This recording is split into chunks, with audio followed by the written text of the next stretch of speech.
Ready? Just diving straight into the chapter. Chapter 1 is all about talking about origins and upbringing, right? Like we said last week, this is all about just going back to know where all the different things that affect our money decision, right?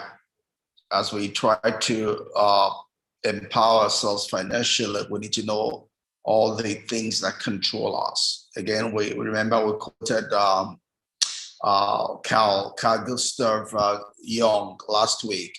He says that we have a lot of unconscious things that are controlling us, which lead us to what we call fate.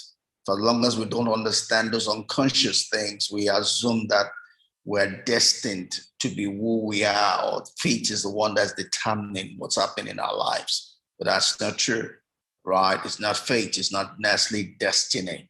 It's the unconscious things that are stored up in our subconscious mind that is directing our lives.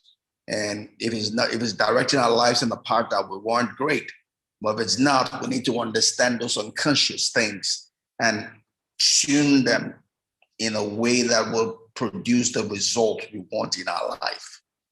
We don't have to be poor. We're not destined to be poor. We're destined to be like God because we're representative of God here. Anything that is not life that's making us any less than God is things that need to change. And one of the ways of doing it is looking back as to what is the thing in my life that is bringing this thing to bear, and correct those things so you can get the right results, right? In doing that, we begin by looking at our origin.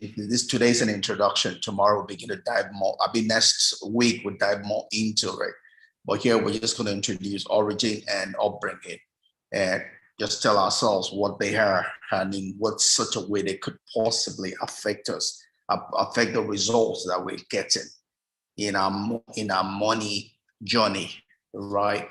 And next week we'll dive more into it and talk about how to deal with them and correct them.